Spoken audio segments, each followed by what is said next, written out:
Hi YouTube. Today I'm going to be talking about my playthrough of Dark Souls 1. I will have a pretty controversial take on this game. Um, I'm not really a huge fan of it, but I'll talk about the reasons why I did not really enjoy my time very much with DS1.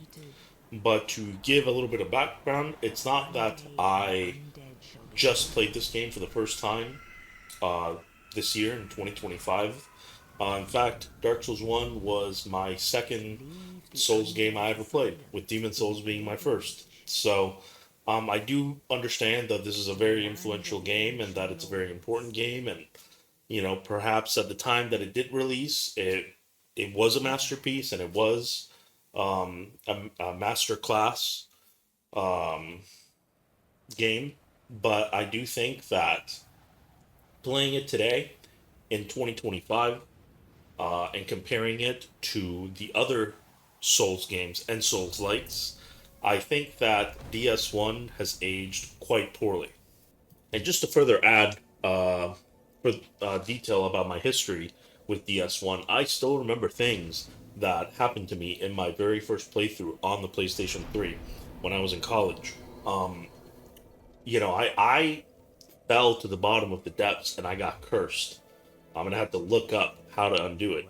I remember I got completely stuck on Ornstein and Snow. Like I could not beat this boss no matter what. I had to go on the internet and like research what is a powerful build to be able to beat this boss. And I remember I ended up having to use a lightning Zweihander. So I do have nostalgia for the game, and it is a special game. DS1 is a special game. I'm not denying that. I just think that it doesn't hold up very well, especially compared to some of the other Souls and Souls likes that you can play today. Of course, I'm recording this in 2025. Like every video, I'll talk about the things that I like about the game, and then I'll talk about the things I don't like. Um, I do like the world design of DS1. A lot of people obviously do. The interconnectivity, at least in the early game, is very good. My sort of counter argument to this world interconnectivity is that personally, I think that this really is only truly magical, at least for me, on your first couple of playthroughs. Like, once you know where to go, um, a lot of it really is just kind of a walking simulator, right? Like once you know, and this is why my playthrough is fairly short. I mean, I completed the game in like what 12 hours, and I even did a couple extra stuff like go down to Ash Lake, even though there's no reason to go down there. I just wanted to get footage of it. Um, so basically, my point is that after your first or second playthrough, you're gonna have a pretty good idea of the layout of the game, and like I said, in the early game, before you can teleport, before you get the Lord Vessel, you're pretty much just walking, just running from point A to point B. I mean, let's be real. I think that the magic of Dark Souls 1 is kind of when you play the game for the first time and you don't know where things are, and then you do discover that this place is connected to this place, and then it kind of gives you that wow moment. And I just think that it's similar to what I said with Demon Souls. Like these first two Souls entries, Demon Souls and Dark Souls 1, um, after you know whether it's the puzzle or the gimmick or just once you have the knowledge, um, I just think a lot of the enjoyment on subsequent playthroughs, in my opinion at least, is severely reduced. Whereas again, I know it's unfair to compare Dark Souls 1 to Kazan, but like Kazan, for me, Kazan is fun because the combat is very enjoyable. So I can play Kazan for the second or third or fifth or however many times and still enjoy the combat because the combat is what's fun about Kazan.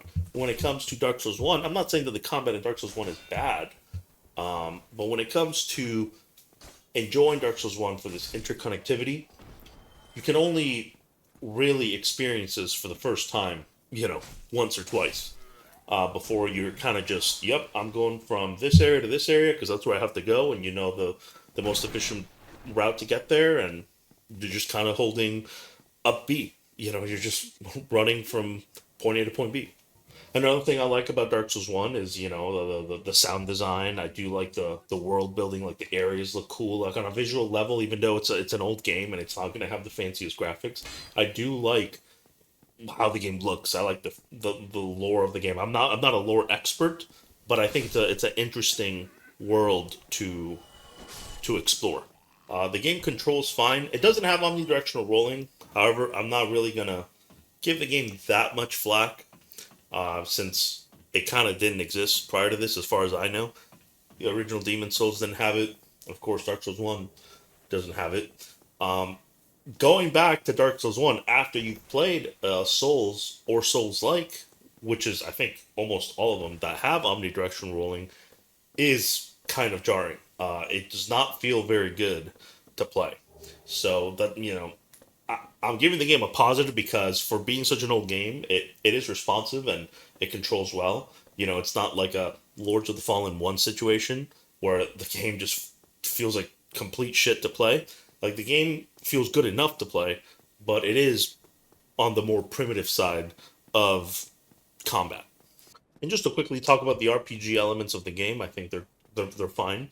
I think there is a variety of weapons, though I will say, compared to other Souls games, like other FromSoft games, uh, your weapon choice is going to be way limited. Like I know everyone likes to shit on Dark Souls 2 for being the worst game ever, but Dark Souls 2 has way more weapons and way more interesting weapons than Dark Souls 1.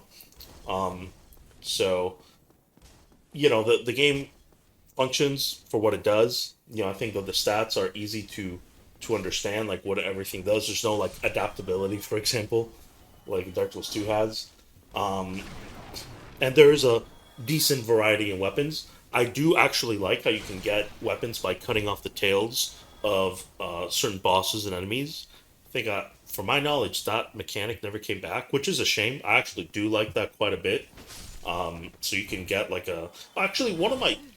I know I said it's a positive, but I'll quickly say a little bit of a negative is that some of these tail weapons like have such crazy stat requirements that like even if you get the tail cut, you're it's not going to be anytime soon where you can like really use the weapon, which is kind of a shame. But I do like that aspect of the game. I like the tail cuts actually quite a bit, and that's kind of where a lot of my positives end.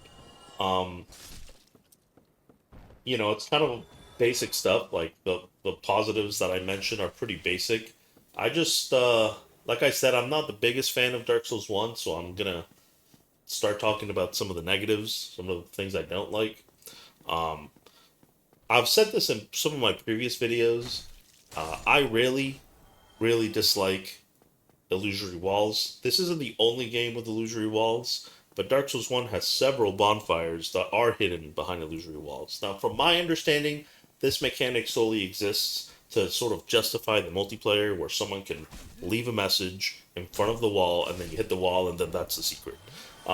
But if you are playing this game offline, uh, I can't really come up with a single viable reason as to why illusory walls are not just a horrible, terrible mechanic. I think the mechanic sucks. And even though I've played this game a decent number of times, I actually kind of got screwed by this a little bit in my playthrough because I knew that there was a bonfire in the catacombs, but I had forgotten that it was behind an illusory wall, and I couldn't find it. And by the time I looked up where it was, like I was already done with the catacombs. But and it's kind of a shame. This is a good sort of tangent to go into real quick. Is that when I played this game, I made the effort to go through the areas as originally intended. Like there's a decent number of skips for certain areas. Like one of those is the catacombs. Like if you drop down a specific ledge, you can kind of skip the intended path to go. Um, and I tried going through the intended path multiple times, and I was just getting so frustrated just because I hate the catacombs, and you can call me bad at the game. I mean, I've never claimed that I'm great at the game, but I was just not having any fun at all. I find the catacombs to just be tedious and just draining and just a pain in the ass. Um, and that's kind of this happened on two occasions. This sort of same thing where I you know, I sort of was committed to playing through the area normally, and I just got so annoyed that at some point I just said, "Screw it, I just whatever, I'll do the skip." The other scenario where this happened was in the painted world in the sewer section. So, I believe you're supposed to go down through the sewers to get a key, and I was talking to a friend, and he let me know that there's actually like a skip that you can do uh, to not have to do that. And I was like, nah, man, I'm gonna play the game as intended. And I went down there, and of course, those sewers are complete shit. Like they're horrible, and are full of those bone wheel skeletons, which are just totally busted in Dark Souls One. And of course, the expected happened. I just got totally gangbanged in the sewers, and that death was just so cringe that I was just like, okay, yeah, I don't want to do this, and I ended up doing the skip anyway. And I think it's kind of interesting because a common complaint that games like Lies of P and Kazan get is that their levels are not good.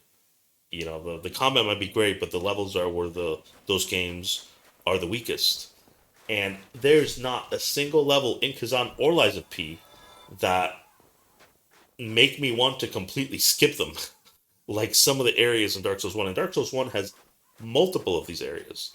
A lot of areas that are just so garbage, so dog shit to play through that I'll go over them later in the video.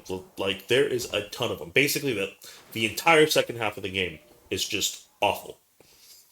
Now that I've gone off that tangent, it originally started talking smack about illusory walls, so that's complaint number one. I think they're awful, and then it kind of led into talking about how horrible some of the areas are.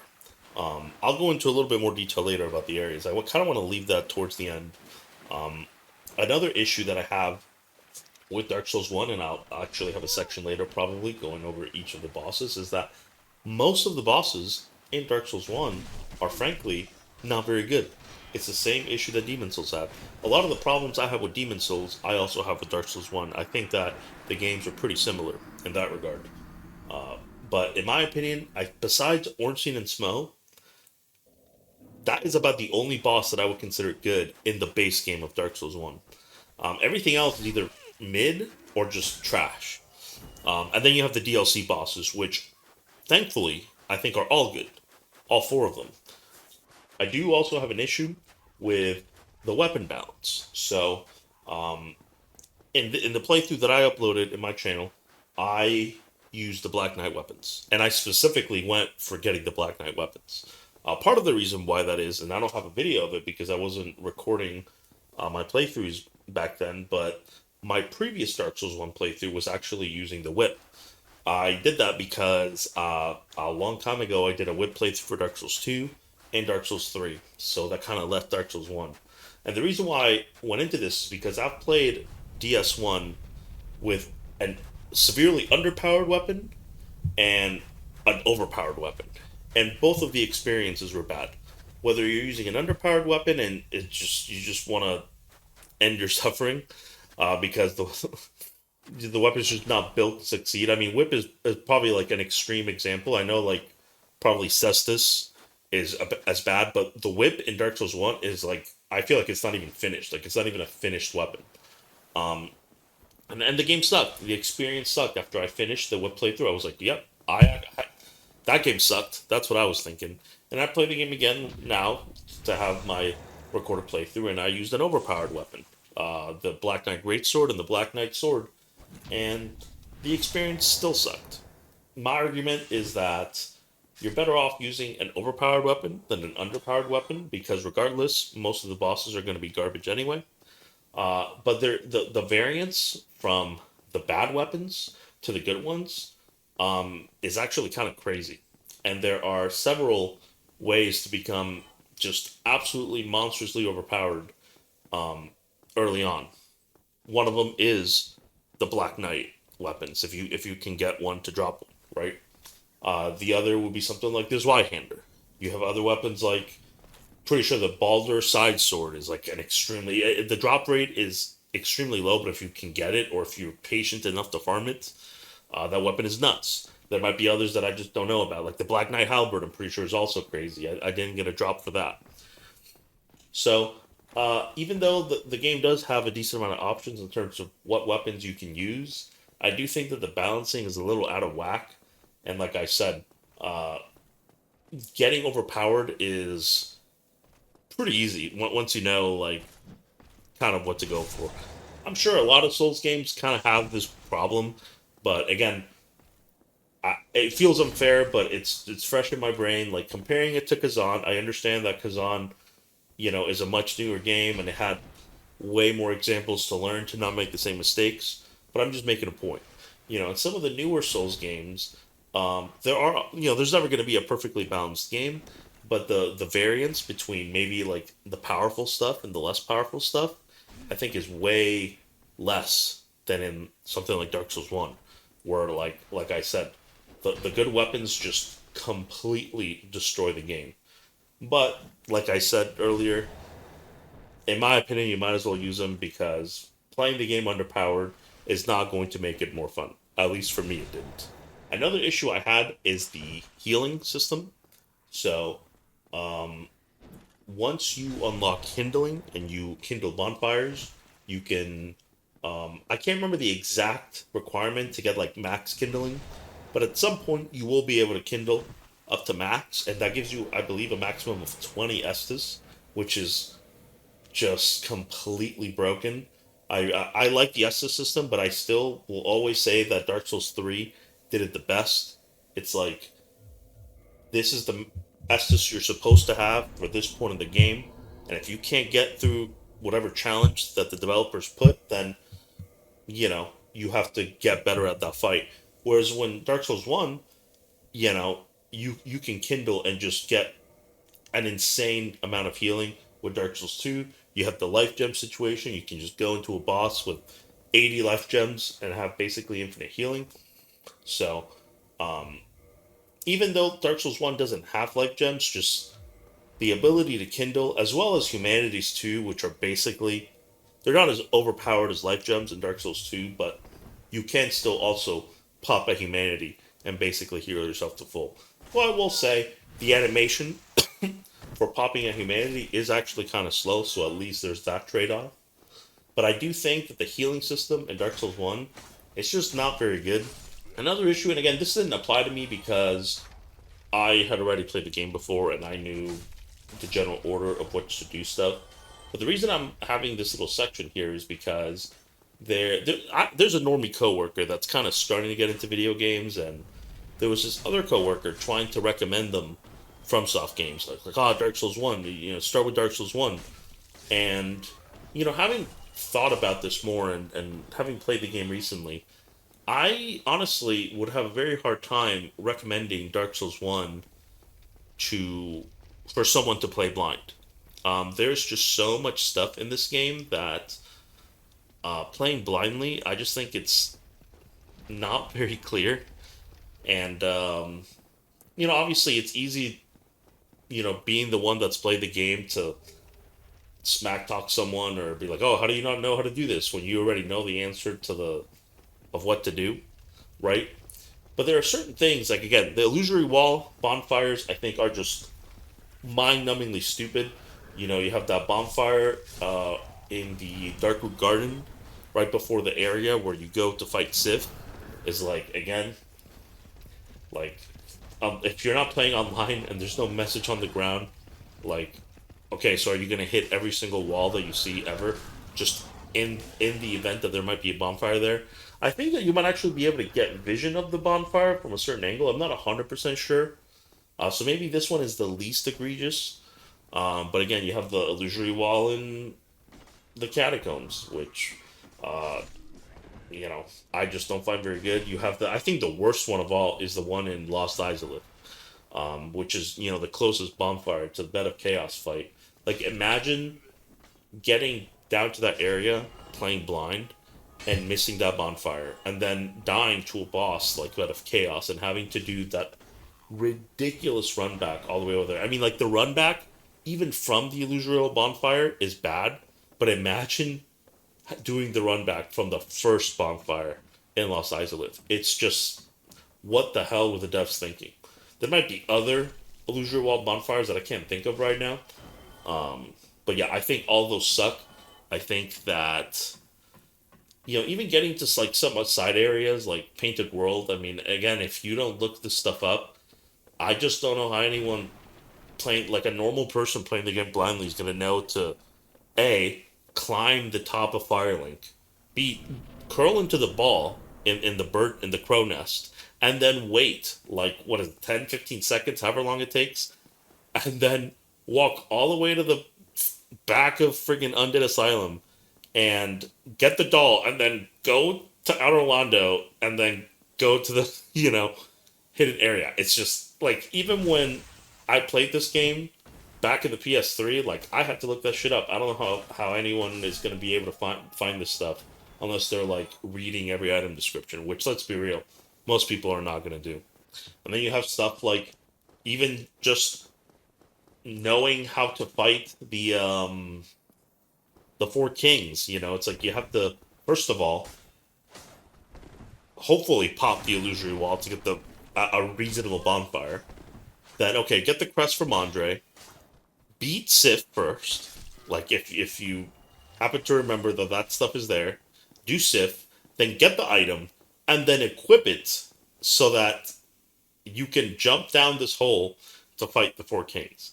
I'm sure that there's at least some clues that the game will give you in dialogue and item descriptions and stuff like that. It's just maybe I'm just stupid, man. Maybe I'm just low IQ. But if I was playing this blind and I didn't know this stuff, I would absolutely despise this game. This is all stuff that I just would not have found. Again, I played this game for so long ago that this stuff is just kind of ingrained in my brain. So I knew that you needed this stuff to progress the game. But I just think that the game can just be pretty obtuse sometimes. And to me, it's a negative. I know that to some people that might be a positive. But again, this is just my opinion. Some miscellaneous stuff. I think that the running speed in DS1 is definitely a problem. You run extremely slow. And when it comes to Souls games, like I rather have a Souls game where you run fast as hell than one where you run slow. So, what's a good example of games where you have like great running speed is something like Neo, and even the new Lords of the Fallen, like the newer one.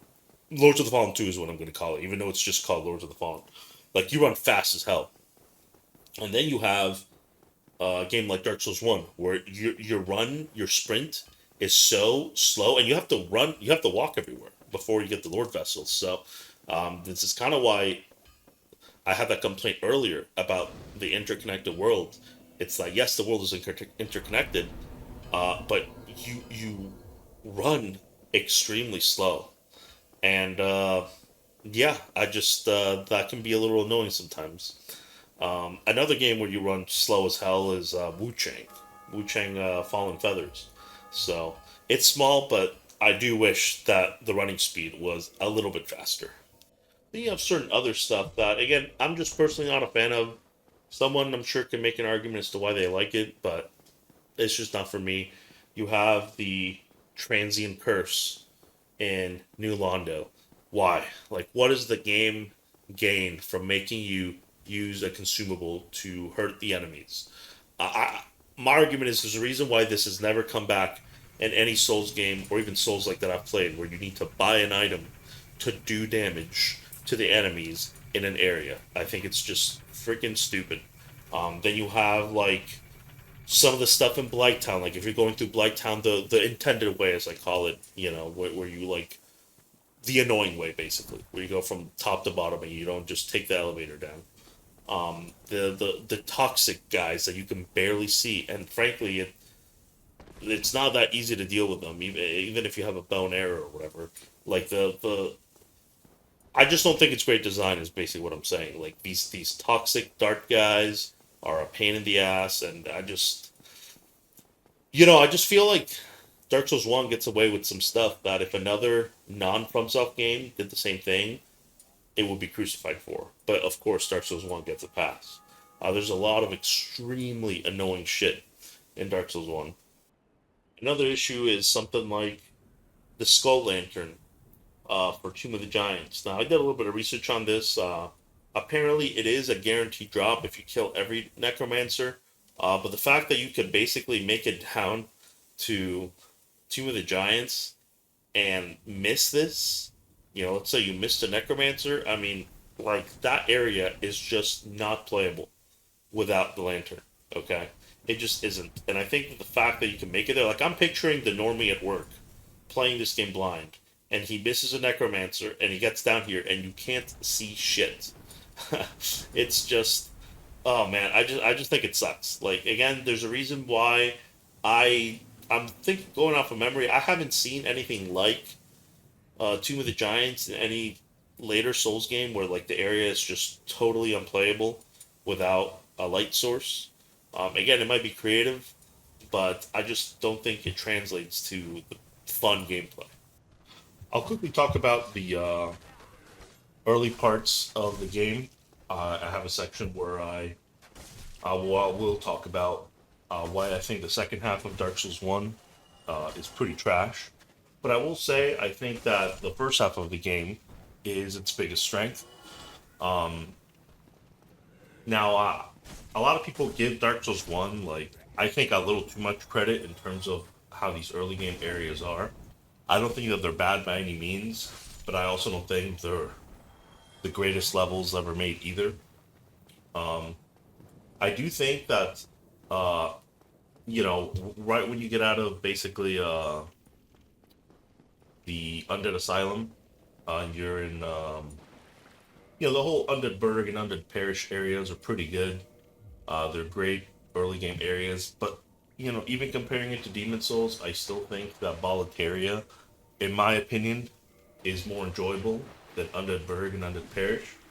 Um, but the great thing about the early game in Dark Souls 1 is just the freedom that you have to tackle your set of tasks. Basically, you can once you depending on what your starting item is, you can go and do Blighttown first, um, or you can go and fight the gargoyles. So I do like how there's sort of two different ways that you can kind of go about doing, ringing the bells. Most people, I think, are probably going to fight the gargoyles first, just because they're just easier to get to. Um, and I don't know what else to say really. I think that the areas are fine. I mean, they're good for what they are. I will say, even some of these early game areas, I'm not like the biggest fan of. Like, I don't really like the depths, to be honest with you. Like, I went down there to get footage of it, and from my understanding, from my knowledge, pretty much fully explored the depths. And yeah, like that's not really my favorite area. I went down through Blighttown, quote unquote, the intended way, basically the more difficult, annoying way, rather than just taking the elevator down. Um, and I do think Blacktown gets a lot of hate. I don't think Blacktown's that bad. I think my biggest problem with Blacktown really is the the toxic dark enemies. Sometimes they're just not only hard to see but hard to deal with, and just toxic is such a debilitating debuff that I really would not have any problem with Blacktown if these enemies were like, if you want to keep them all concentrated in that room with the Firekeeper Soul, fine. But there's a section, at least it's near the bonfire, where there's a toxic dark guy that's shooting at you from high ground, and it's like, man, like just get rid of that guy. Honestly, it's like, I just think it's just not great enemy placement for that specific example. But yeah, I think Blacktown is fine. I mean, it's fine for what it's supposed to be. Uh, I think that the depths kind of suck. I do like Undead Burg and Undead Parish. I think those areas are good. Then you have what, Darkwood Garden and Darkwood Basin. Um, Again, I think the area looks interesting. I like how the area looks. In terms of functionality, I I think it's pretty basic, if I'm being honest with you. I do think it's cool how it connects to multiple different parts of the world, which is kind of what I mentioned earlier. The interconnectivity of the first half of the game is actually, really good, and it's one of the game's bigger strengths. But when just looking at like Darkwood Garden or Darkwood Basin, individually, They're pretty mid in my opinion. Um, and then after you rang both the bells, then you have Sen's Fortress. I think Sen's Fortress is. I think it's one of the more unique areas in the game, so I'll give it credit there. I don't like how that one bonfire, once you get to the top, is kind of hidden, to be honest with you. Again, I'm trying to put myself in the shoes of like someone that's never played the game before, that's going into the game with zero knowledge of where stuff is. Easily missable bonfire, and it's like, do you really expect people to do all of Sen Fortress after dying once? So I do wish that the bonfire wasn't that hidden, um, but I guess it's a minor complaint. Uh, Unfortunately, the boss of Sen's Fortress sucks. I mean, I think the boss is trash, but the area itself is decent enough. I'll give it like slightly above average. And then you have Outer Orlando, which is, in my opinion, the best area in the game. Even through some of the annoying parts like the rafters. I like that it's a unique challenge. It's a pretty iconic challenge, just across the genre in general. Um, and it can be annoying, but I don't hate it. I don't hate it. I think it's kind of like a skill check on dealing with these two knights. But I will say I complained about in Demon Souls how the game puts you in areas that you have no business fighting in, and I guess this is a prime example of that. If I were to, if I had the power to like maybe slightly improve the area, is to maybe move the bonfire or put some kind of bonfire just closer to it, I guess, because dying to the rafter knights basically just waste a bunch of your time. I mean, you're gonna have to run a shit ton to make it back there, and you know you're basically just holding up B really when you're running all the way back there. But I think once you make it inside Under Orlando, I do like the area. I do like the enemies that are in that area. They are fun to fight, and I think the area is cool to look at. I Again, I think it's just the best level in the game, and it has the best boss in the base game. So, um, but yeah, I mean, pretty much after Orlando, I think is when the game goes just to shit. I'll quickly talk about the DLC areas since I think that they're okay at best. I mean, you have the forest after Sanctuary Guardian. I did explore most of that area, if not all of it, and it's cool that you can find like an armor set there, and it's okay. I mean, it's not my favorite area just because it's kind of open, so it's just you know easy to get lost, and it kind of reminds me of like just a smaller version of like the third area in Wukong, which was my least favorite area because it's just a big open field. And then you have the Ulusil, I think I'm pronouncing it right, Ulusil Township, which I think is one of my maybe my second favorite area in the game.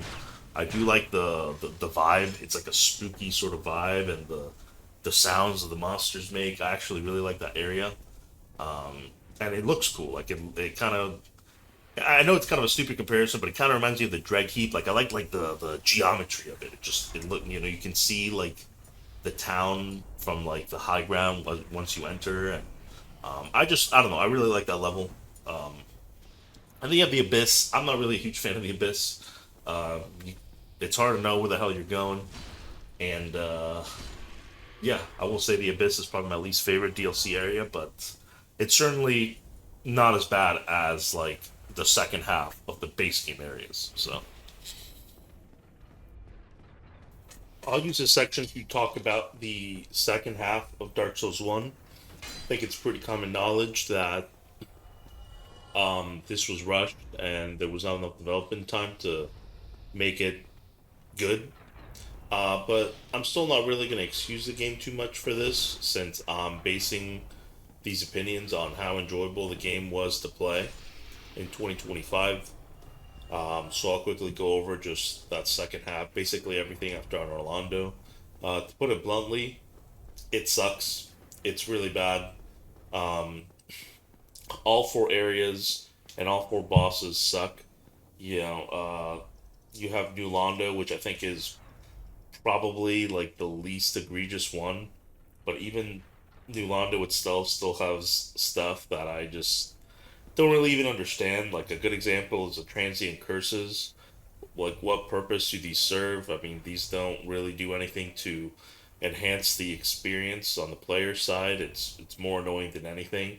I'll give it to the game. They are pretty generous with how long the transient curse lasts, but I just think the game would be better off for it if transient curse didn't exist. I mean, just having a consumable be required to damage the enemies in an area, I think it's just bad design. Then you have the Duke's Archives, which is I consider it bad, but I mean it could be worse, I suppose. And it does have that section where you basically get like imprisoned. Uh, and I thought that part was actually kind of cool. How when you basically break out of the cell, uh, they play this music and it makes these like weird looking tentacle enemies chase you basically. So I actually like that section, but like it's a shame because to get to that section you have to get through a stupid scripted death from Seath.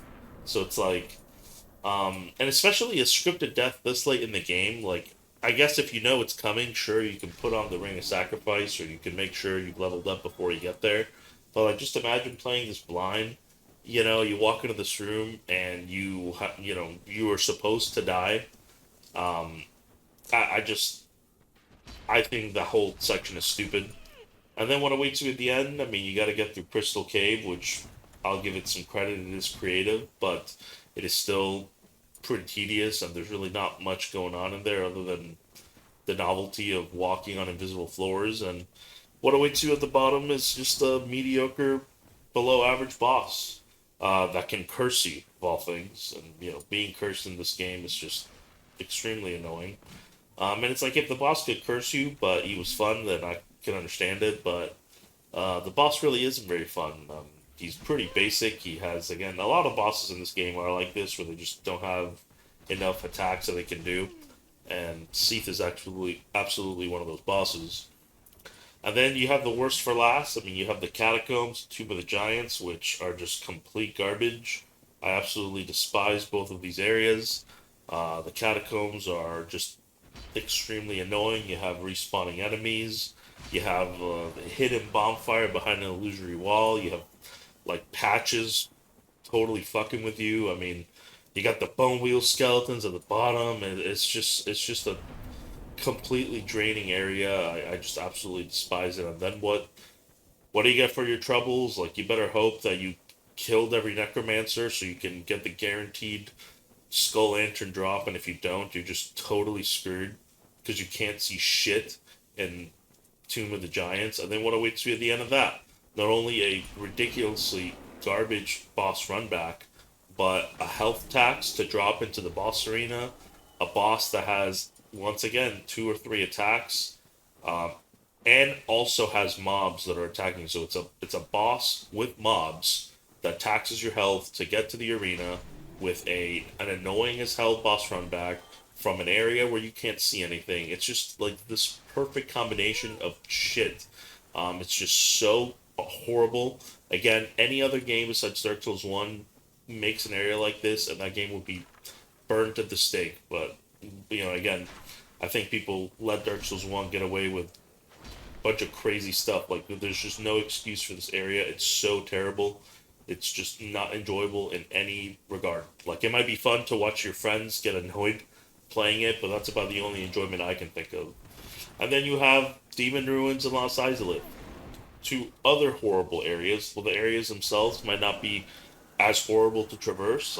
You can clearly see the recycled assets in those areas. I mean, you have Capra demons and Taurus demons used as regular enemies. I'm still not sure if these were originally built to be bosses and then recycled as regular enemies or vice versa. And then what awaits you? Another recycled um, Asylum demon. And then you get Centipede demon, which at the very least it's not recycled, but the fight itself is not particularly good. And then what comes after that? Lost Izalith. Another horrible area with a hidden bonfire behind an illusory wall. And what's the boss there? Bed of Chaos. Possibly the worst boss, quote unquote boss, the entire genre has ever seen. So Yeah, I just really think that the second half of Dark Souls 1 is like objectively a bad game. The lows are some of the lowest lows I've ever seen in the genre. And I just, when it comes to, this video essay, this video diary where I'm just talking about my thoughts on the game, I can confidently say that the second half of Dark Souls 1, there's almost no fun to be had, at least for me. It is absolutely terrible. So I'll go over the bosses of DS1. I didn't go over every boss in Kazan because I mentioned in that game that I pretty much liked most bosses. So for a lot of the bosses I didn't mention in that game, I was basically just going to say, yeah, I thought the boss was fine. So I opted to just talk about my set of least favorite bosses and my set of most favorite ones. Since in Dark Souls 1, I think most of the bosses suck, I'm actually going to talk about every boss and at least give my reasoning as to why I think they suck. So I'll start with the Asylum Demon. I think the Asylum Demon is fine enough as a tutorial boss. I do think that there are better tutorial bosses in the series. It's not exactly fair to compare it to something like Dark Souls 3, but I think Dark Souls 3's tutorial boss, Index Gundyr, I believe is what it's called, is much better. But I think that Asylum Demon does the job. I actually think Asylum Demon is better than Vanguard and Demon Souls. So there is that. And at least it's not a scripted death. At least Asylum Demon teaches you about plunge attacks. So I think that the boss does what it's supposed to do. I'll give it that. It's mid at best. 5 out of 10. Um, then you have the. I'm just going by the order in the wiki, so uh, it's actually surprising that I don't think the wiki actually lists Taurus Demon. At least I don't see them on here. Oh, he's like at the bottom. So I'll talk about Taurus Demon next because that's usually the second boss most people are going to fight. And yeah, I think Taurus Demon sucks, if I'm being honest with you. A lot of the wow factor is getting to the Taurus Demon fight, only to realize that there's enemies shooting at you from the tower. Chances are, if you're playing this blind, you're probably going to die. Just obviously not being that familiar with the game, while you have mobs shooting at you from the high ground. So I just don't even understand the purpose of this boss. It's like it's like just there to waste your time. You got the Taurus Demon, okay, you die because you didn't know there are dudes shooting at you from the tower. So you're never gonna fall for this again. Next time you go over there or next time you play the game. So once you know the gimmick, you immediately go kill the archers at the top. You get the plunging attack on Taurus Demon, and you know you basically rinse and repeat the same strategy you used in Asylum Demon, which is just roll towards its ass, basically. Just stay behind him. So yeah, I think Taurus Demon's kind of blows. I mean, he's basically just a regular enemy with a boss health bar. Um, easily below average in my opinion. Then you have Capra Demon, another pretty shit fight. Part of the reason why it's shit is because the arena you fight it in, it's this tiny ass room with two dogs chasing you. Again, I feel like if Lord to the Fallen did anything like this, people would have crucified that game. Like any non From Software game does this, and I'm sure people would completely shit on it. But for whatever reason, Dark Souls 1 gets a pass. Like Capra Demon fight absolutely blows. It's basically a regular enemy in a tiny arena with two annoying fast mobs. It's just trash. Copper Demon is trash. Um, and then we have Bell Gargoyles. I think this is actually a pretty decent fight. I think it's a great fight to teach the player how to deal with gank fights. So I think that the Bell Gargoyle is one of the better fights in the base game. You do have the ability to get the tail cut for another weapon. And, this boss can either feel very, very difficult when you're new to the game and you don't know what you're doing, but once you are more familiar with the game, the boss fight's actually pretty easy. So I think the Bell Gargoyles are a great early game boss fight, easily above average. One of the best bosses in the base game, in my opinion. Then again, this is going to be slightly out of order, but I don't want to miss any bosses, so I'm just going to go on the wiki order from now on. You got Ceaseless Discharge and the Demon Runes. Another trash gimmick boss. I actually, I'm sure everyone knows there's a way you can basically make the boss fall off a cliff and just die in one hit. And I actually screwed it up So, and I couldn't get him to do it again. I forgot what you had to do to sort of reset him so he can fall again. But basically, after I screwed up basically the cheese, I'm gonna call it the cheese. I don't know if it's intended or not, or if it's a glitch, but the one hit basically. Once I screwed it up, I was like, all right, I guess I'll fight him normally. And yeah, like the boss sucks. Did I get wrecked? Yes. Am I bad at fighting ceaseless discharge normally? Sure. It's not an enjoyable fight. And whether you get the one hit strategy or you fight him normally by hitting his appendages, the fight sucks regardless. So easily one of the shittiest bosses in the game. Then you have Centipede Demon. Um, Centipede Demon more than anything is just obnoxious and annoying. I don't even think he's the worst boss in the game, like on line with the worst bosses in the game. But he's certainly not good. Um, and I don't know. I don't have much to say about him. Like you can hardly tell what he's even gonna do. He's so big that it's hard to tell what he's doing. A lot of his attacks are just basically jumping up and down. You have an absolute trash arena to fight him in.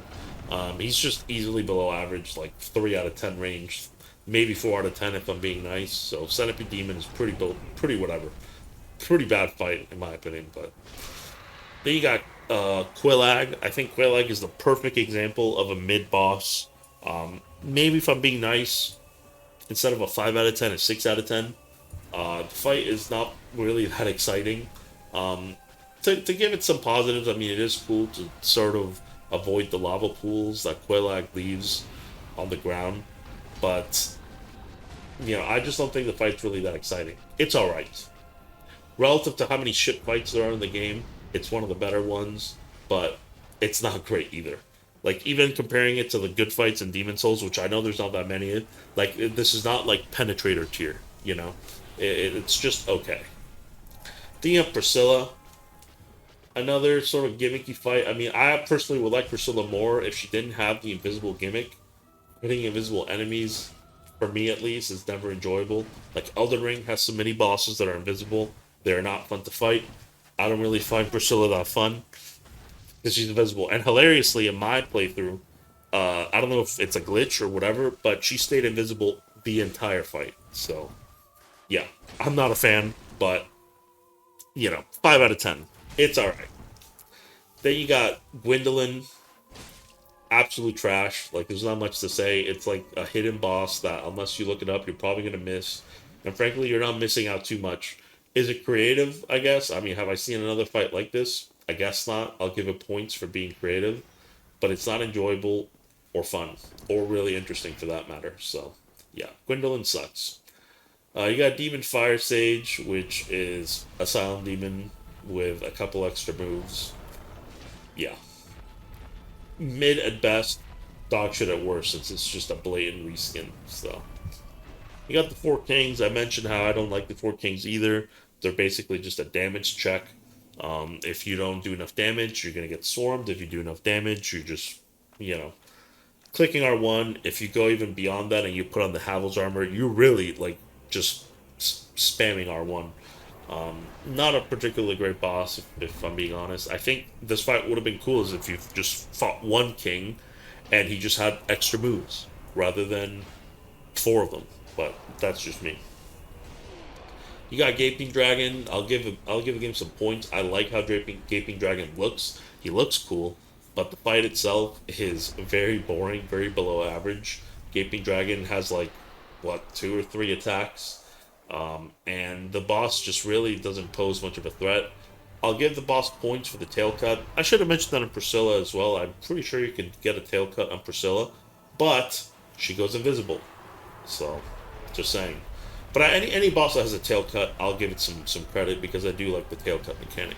But yeah, Gaping Dragon is just pretty below average. Like I mentioned, how Quelaag is basically mid for me, like the most mid boss in the game. This boss is like below mid, so for me, this is like a 4 out of 10 boss. You have Great Wolf Sith. I think this is one of the better bosses in the game, but even then, uh, it's almost like the boss doesn't stand a chance if you literally just don't lock on and you just are below the boss basically. Like It's sad that this is one of the best bosses in the game, but like, this boss didn't really stand much of a chance. Let's be real. I'll give it like a 6 out of 10, maybe 7. I don't think it's anything that special. There's way better sort of bosses that are kind of like this, where you're fighting like a big dog or big wolf or whatever. And again, for Dark Souls 1 standards, it's alright, it's decent, but it doesn't really impress me too much. Then you have Gwyn, final boss. I'm actually complete trash of fighting Gwyn. It's funny. I'm sure you'll see my gameplay in the background. Like I got totally smoked by this boss, but I just wanted the game to be over so bad that I was on full autopilot. I think Gwyn is whatever. I never really liked him too much. I know you can parry some of his moves, but I just wasn't going for the parries. I do think it's actually pretty hard to find a window to heal against Gwyn. So I don't have too much to say, but he's okay, I guess. I actually, to compare it to Demon Souls, which is the closest thing you can compare it to, I think King Allant is way better than Gwyn. I think the King Allant fight is way more fun than Gwyn. That's just me. You got Iron Golem, complete trash. I mean, just an absolute joke of a boss. Like, there's not much to say. The boss is horrible. Just like there are regular enemies in other Souls games that are more interesting and more engaging than Iron Golem. It's just one of the worst bosses in any game, in my opinion. Completely irredeemable. You have Moonlight Butterfly, another completely trash boss, just more annoying than anything. Basically just waiting for the butterfly to land, and it's kind of random when it lands, so you could just basically just standing there, dodging a couple of projectiles, waiting to get the boss over with as fast as possible. Then you have Nito. I mentioned earlier, I think Nito blows ass. He has like 2 or 3 attacks. It's a mob fight. The arena's covered in mobs. Nito can kill the mobs with his AOE, but I think considering the run back, considering the health tax to drop into the arena, I think considering what Nito can actually do, I think this is easily one of the shittiest fights in the game. I hate this fight. I think it's trash. Then you have Ornstein and Smell. I think this is the best fight in the base game easily. It's a great evolution from the gang fight of the Gargoyles over to ONS. So I think ONS is great. I mean, I think it is kind of a gold standard, and it's crazy how even as old as Dark Souls 1, I think ONS is still a great gank fight. You have a slow and a fast mob. I mean, a slow and a fast boss, and I think they complement each other very well. One of the complaints I had with Elden Ring, a great example is Godskin Duo, or as I call it, Dog Shit Duo, is that the issue with Dog Shit Duo in Elden Ring is that you have 2 fast enemies, that you're fighting at once. And that just doesn't work very well, in my opinion. Whereas ONS, the reason why ONS works so well is because, you have a slow enemy and a fast enemy. So it's crazy how they got this right on the first Souls game, only to fuck it up in the later games. But again, ONS, excluding the DLC, easily the best boss in the game. Yeah, Pinwheel. What can you even say? Absolute mean boss, dies in like 2 hits. Yeah, it, I guess it's a boss. Hardly even considered a boss. It's just trash. You have Seath the Scaleless, another boss that I just don't like very much. He can curse you. Obviously, getting cursed in this game is just a massive slog. It's just annoying and obnoxious.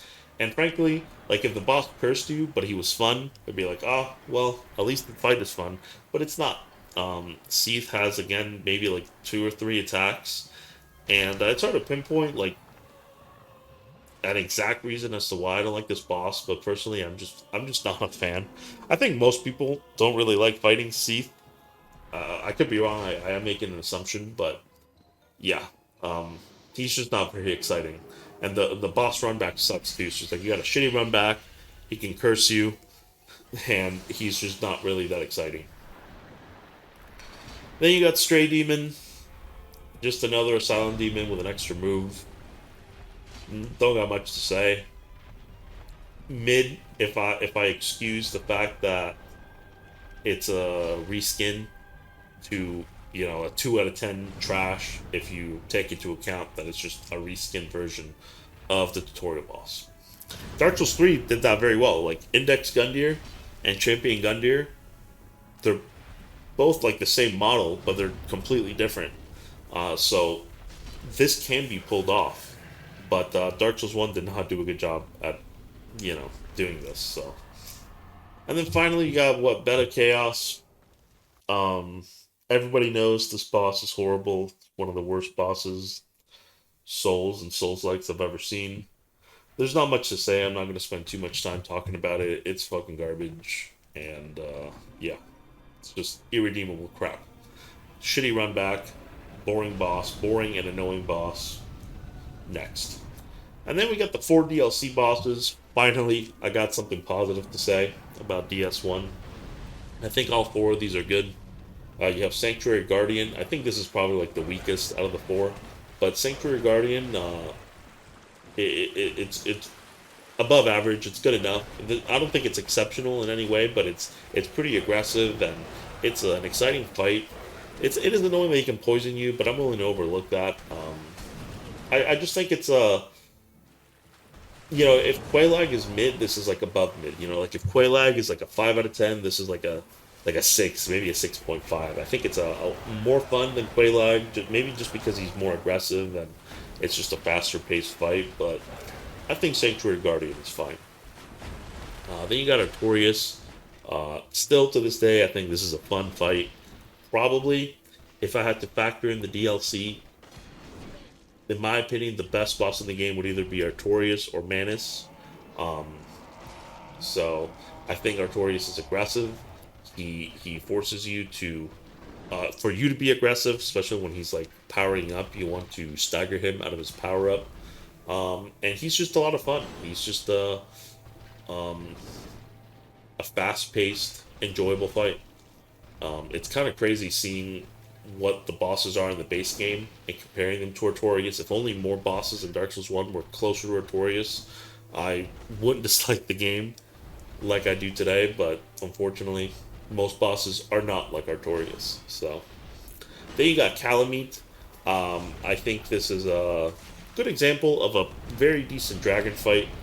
Dark Souls 2 has the Synth. I think it's a DLC fight. There's a lot of shitty dragon fights in these games, and it's nice to see a good one. Thankfully, I think each Souls game has at least one decent dragon, and I'm glad to see that Dark Souls 1 at least got one of these fights. Um, Calamite's pretty difficult. He has some bullshit like hitboxes, I won't lie. Um, but overall, I enjoyed the fight. Again, it's miles better than most of the fights in the base game. So, easily like a 7.5 out of 10 for me. Like, Calamite is pretty decent. And then lastly, you have Manus. I think Manus is like I said earlier, either the best fight in the game or the second best fight in the game, in my opinion. I think, again, for me, I like aggressive fights. I like fast-paced bosses, and Manus is all of that combined. He's also pretty difficult. One of the issues with Dark Souls 1 is, you know, the game is really not that hard once you kind of have gone past the knowledge check. Once you play the game once or twice, like most of Dark Souls 1 is kind of a joke, especially the bosses, and it's cool to see an actual proper, somewhat difficult boss in the game. And yeah, I mean, not too much to say. I think he's fun to fight. He has some crazy, like, 4 or 5 hit combos that he can hit you with. And it's just, it's a fun fight. The run back sucks. I will say the run back is pretty shit. Maybe I will give the best fight award to Artorias because his run back is not as bad. The Manus run back can be a huge pain. But yeah, those are all the bosses. I mean, I can count the bosses that I like in this game, and I'm not. If I set one hand, I would be excluding some of the early game bosses I liked. Like if I had to go off the top of my head, the bosses I liked in Dark Souls 1 is the 4 DLC ones, O and S, so that's 5. I like the gargoyles, so that's 6. And yeah, that's pretty much it. Those are the only bosses that I liked in DS1. I think every other boss kind of sucked. So yeah, that's kind of one of the reasons why I'm not the biggest fan of DS1. I think the bosses are, for the most part, not very good.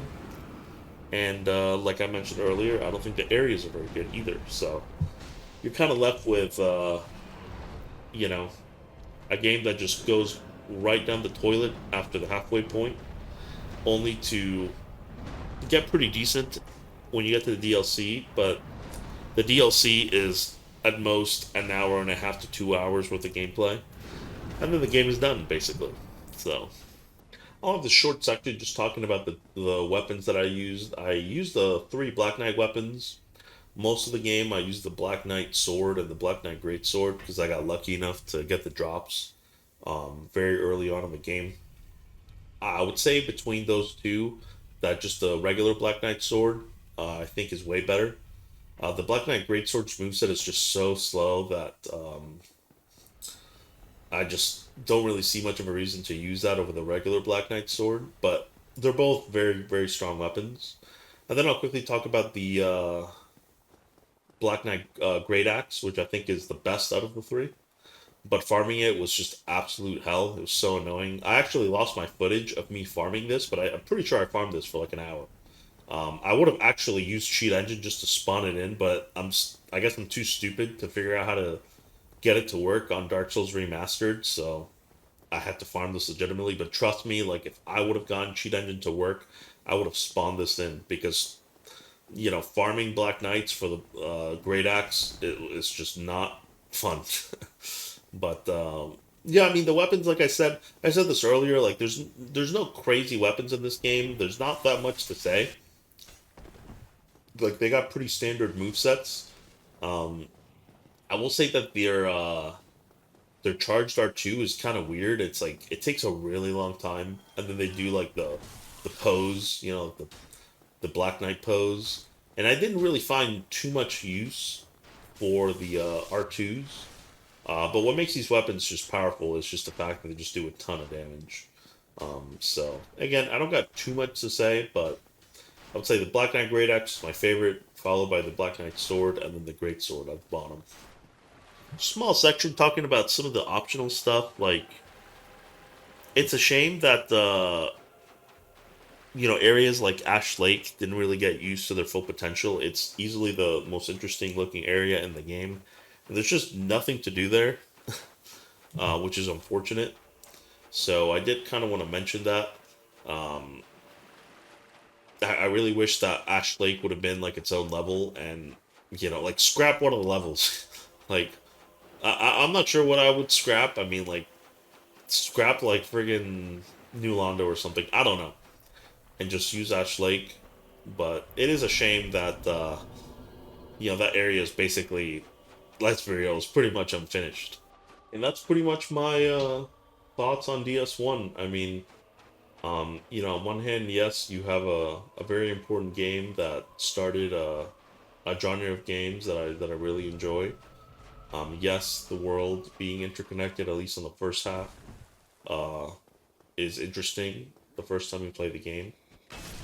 And yes, I do like the lore and the theming of DS1. I do think it's interesting. I might not know everything about the lore, but I do think it's an interesting world to traverse. But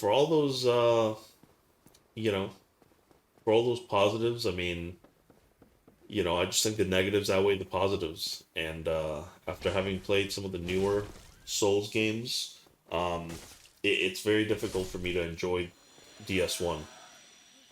You know, they're playing stuff like Dark Souls 3 and, Liza P and Kazan and, Neo 1 and Neo 2, honestly.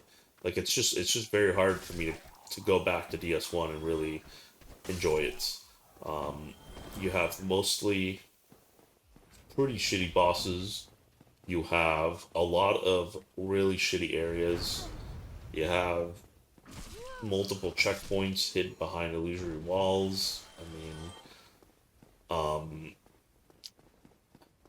just all those things combined just really make for not a very enjoyable experience for me. And like I said, having played this game underpowered with the whipped playthrough and overpowered with the Black Knight weapon, the result was the same.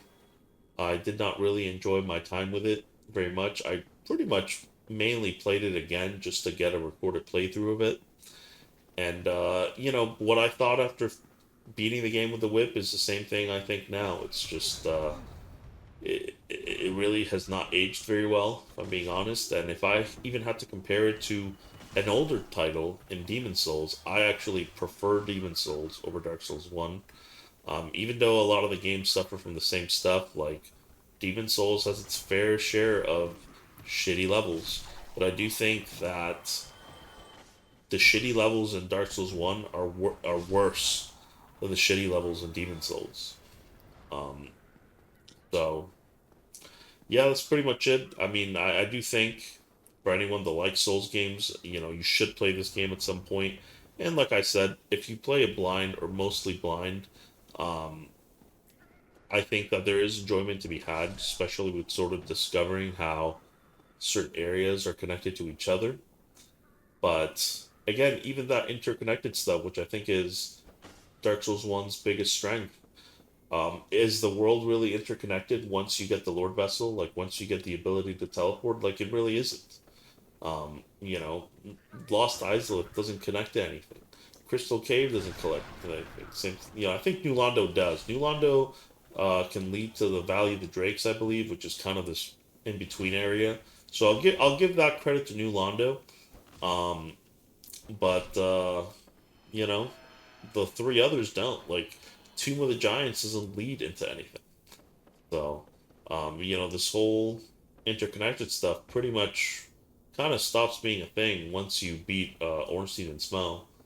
So, but yeah, that's pretty much it. I mean, keep in mind, this is just my opinion. I know a lot of people love this game. A lot of people call DS1 a masterpiece. I certainly don't think this is a masterpiece, not even close. Um, Perhaps it was when it released and there was nothing else to compare it to, but comparing it to the other stuff that is out today, I just don't think it's very good. Like, even hell, man, even like Lords of the Fallen 2, I think is better than this. Um, most Souls likes that I've played are better than Dark Souls 1. I would say that bottom three, Dark Souls 1 will be on there. Like just off the top of my head, bottom three Souls games that I've played, Lords of the Fallen 2013, probably Dark Souls 1, and then Demon Souls. So, again, hopefully no one sees the video. Might make a lot of people mad, but again, keep in mind, it's just my opinion. So, well, that's pretty much it.